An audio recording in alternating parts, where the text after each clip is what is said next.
Hey everybody, contrary to popular belief, Germany's history actually starts a bit before World War I in 1914. But it was only 7 years prior when the sandpit worker Daniel Hartmann discovered the oldest jaw ever found on German soil that can be assigned to the genus Homo. Although it was literally a jaw-dropping discovery, this guy probably had little to no influence at all in terms of history, so we're gonna skip ahead a few tens of thousands of years to roughly 40,000 BC. It was just around that time when the first modern humans, also known as Homo sapiens, settled in southern Germany and even made beautiful art like this statue. Yeah, I'm just gonna save this one for later. Anyways, after bouncing around for another 35,000 years, humans said, oh man, woods, moderate climate, beer, what else could we need? And so they decided to stay and form the first Indo-Germanic tribes. While explaining this, the Roman Empire grew further and further, and at about 50 BC, Julius Caesar declared that it is not enough a Roman Empire, I need more. So he ordered his troops to cross the Rhine to attack Germania, and the Roman-Germanic Wars began. Now there were various battles for around 500 years. Basically what happened was the Romans would conquer a bit of territory just to lose it again shortly after to some less organized and armed German tribe. Like that one time in 9 BC at the Battle of the Teutoburg Forest, when Hermann the German, the other one, casually wiped out 1/8 of the entire Roman forces because the terrain they were fighting on was too rocky to form a turtle. That was when the Romans simply decided to keep the German tribes out of their territory once and for all by building a wall. A really long one called the Limes. They even made the tribes pay for it, and just like that, no one was able to ever forcefully enter the Roman Empire again. Knock knock. Qui est là? The German tribes entering the Roman Empire forcefully about 200 years after, causing a lot of chaos and internal crisis. Meanwhile, some dude named Constantine realized that he actually really likes Jesus, and so should everybody else, so the Germanic tribes had to get rid of their pagan beliefs. And just like they had to abandon their beliefs, they also had to abandon their homes when the Huns invaded their territory at around 375 BC, so the Germans migrated into the Roman Empire. However, they already had a lot of problems, so this migration wave was the last straw for the empire, which got divided into two shortly after to resolve all those issues. The problem is, just like with the relationship of my parents, being separated didn't save the Romans. The Western Empire fell in 476, and with that the migration period was over and the Middle Ages began. Due to the now created lack of power, the Germanic tribes formed their own new kingdoms, and Chlodwig I started his main character arc. He beat his last Roman rivals, as well as a few smaller tribes, and boom, just like that, Chlodwig established the Frankish kingdom under Merovingian leadership as the most powerful German state. Even though the kingdom grew bigger and bigger, the Merovingians gradually lost power and eventually gave up their throne to the Carolingian family in 751, specifically to Pepin the Short.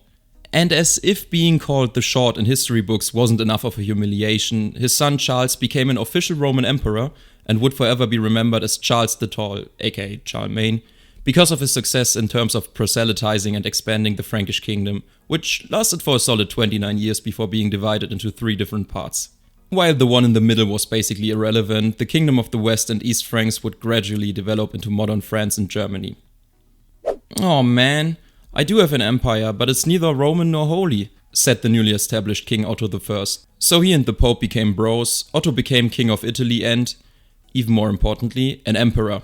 His descendants also supported the idea, so they gained a little bit more landmass by fighting Hungary and Poland, and boom, around the year 1000, this was the current state of the German state.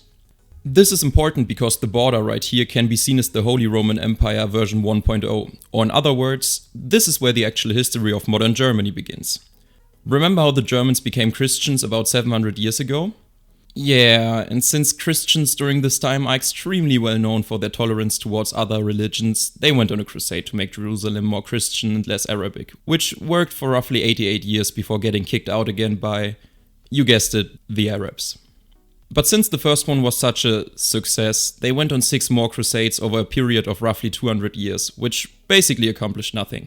Well, technically nothing is incorrect. During the Third Crusade, the Teutonic Order was founded, and after the official crusade was over, they colonized and Christianized part of Eastern Europe. But back to our Holy Roman Empire. When Conrad IV of Germany died in 1254, the Hohenstaufen dynasty came to an end. As a result, the kings lost and the electors gained a lot of power, which over time made the Holy Roman Empire look more and more like a company's Twitter account during Pride Month. But HTG, who will reign the empire now? Well, at the time we had a total of 3 royal families who fought for the reign of the soon-to-be Holy Roman Empire of German nations. But considering Luxembourg looks like this today, and you've probably never heard of the Wittelsbach family, it's pretty obvious who won the battle. The Habsburg family, who not only managed to maintain their reign for the next few centuries, but also achieved the first true gigajet jawline by simply marrying their cousins or siblings. Incest aside, let's take a look at the peasants now, who had much bigger worries besides the usual famines. Hygiene, or better the lack of it. The streets were dirty and the rat population flourished, which led to one of humanity's deadliest epidemics. The Black Plague, which, depending on your source, reduced Europe's population by 33 to 50% in about 7 years. Another problem was that the people were simply not strictly obedient to Christian values and norms, so the church started the sale of indulgences as a way of forgiveness, which went a little like this. Forgive me, Father, for I have sinned. So tell me, what have you done, my child? Yeah, I've stabbed my neighbor's baby thrice because he wouldn't stop crying after 10 p.m. and I could really use some sleep. Whoa, why did you, what is wrong with you? How much? $10 and you're not going to hell. Deal. I don't think that's how it's supposed to be, said Martin Luther. So he wrote 95 theses, nailed them on some random door in 1517, translated the Bible into simple German so everyone could read it. It got printed out a lot because Gutenberg had just invented the printing press around 70 years earlier, and boom, the church got split up into Catholics and Protestants. Now, they really didn't like each other, but luckily after 1 or 2 smaller wars, they handled it like adults, and the Peace of Augsburg came into effect in 1555. Every conflict between Protestants and Catholics was settled, and they lived happily ever after. Except they didn't. The groups still hated each other, and in 1618, 2 of the king's governors were thrown out of a window by some Protestants.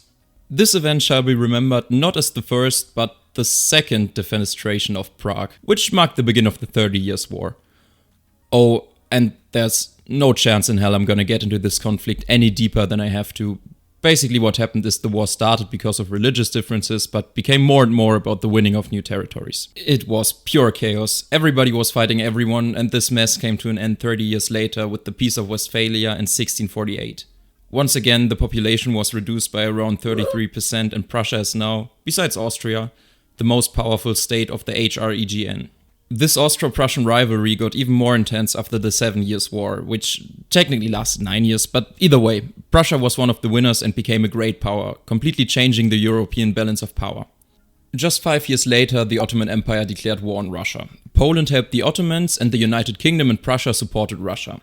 France and Austria sympathized with Poland and even considered joining the war, which would have caused a major global conflict, possibly as big as World War I, and thus should be avoided at all costs.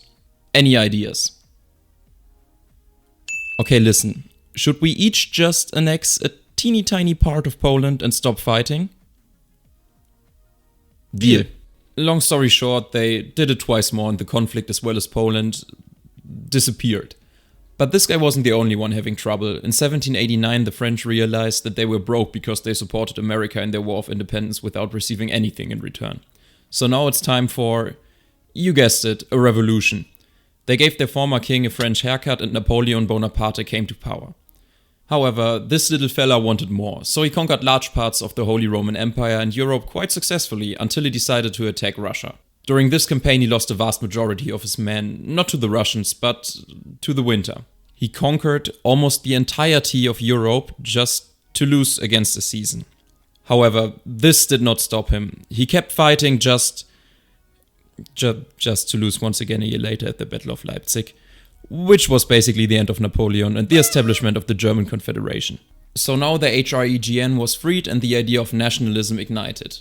Events like the Wartburger or Hambacher Festival gave the people an opportunity to express and share their ideas of a unified German state, and eventually in 1848 and 49, the German Revolution took place. Although this revolution would happen to be far less spectacular and successful than its French counterpart, it would only be a couple of years later, after winning the wars against Denmark, Austria and France, when the German Empire was founded in 1871 and Wilhelm I was elected emperor of this new German state. We also have Reichsminister Otto von Bismarck, who is at least equally as important. Bismarck already had a major influence on the previous wars and the unification of Germany, which wouldn't change afterwards, when he, for example, laid the foundation for the German insurance system or solidified the German foreign policy. Well, that's cool and all, but Wilhelm just died. That's fine, his son Fritz will just... Never mind. Guess it's your time to shine now, Wilhelm II.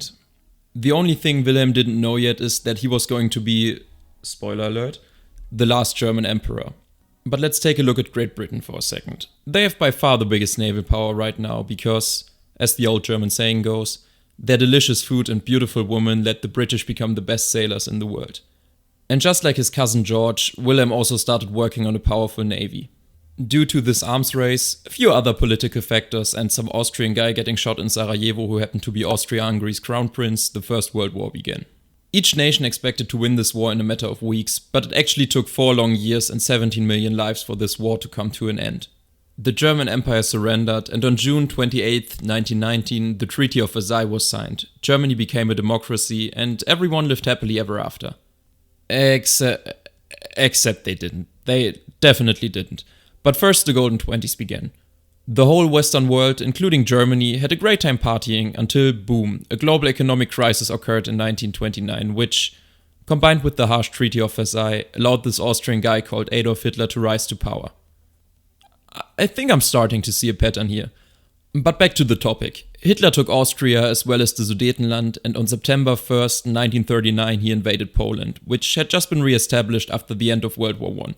He continued by occupying large parts of France, but made a misplay in 1941 by launching Operation Barbarossa, the invasion of the Soviet Union. This actually worked surprisingly well until winter came and Nazi Germany lost. Yeah, to a season. It basically marked the beginning of the end of the Second World War. The Wehrmacht got pushed back on all fronts, America joined the war, in 1944 the Allies landed in the Normandy, and in 1945 the war was over. Again, the biggest loser of this whole war were the people. Over 70 million died, soldiers, citizens and minorities who were targeted by the Nazis. Germany was in ruins and divided into 4, later 2 sectors between the victorious Allies, and a good chunk of the eastern part of Germany went to Poland. And since the people thought the western sector was way cooler than the eastern one, they kept moving there, until the German Democratic Republic decided, even though nobody had the intention of building a wall, they would indeed build a wall. And suddenly there were 2 Germanys, a capitalist and a communist one. Those 2 would be separated for almost the entire Cold War, until 1989 when someone said, "Sag mal, können wir nicht mal nach Westdeutschland jetzt einreisen?" "Ja, nee." "Ja, doch." "Nee." "Doch." "Nee." "Doch." "Okay." And so the guards opened the border, not a single person was hurt, and boom, Germany was reunited a year later in 1990, and now we finally got the Germany we know and love today with exactly 0 differences between ex-East and West Germany. This reunification will always be the proudest and most beautiful moment for every German. Or maybe the second one. First will always be the 7-1 victory over Brazil in the 2014 World Cup. The true peak of German history. Okay, I guess this is your chance to like, sub and comment if you enjoyed this episode. And as always, please remember to take care in a bit.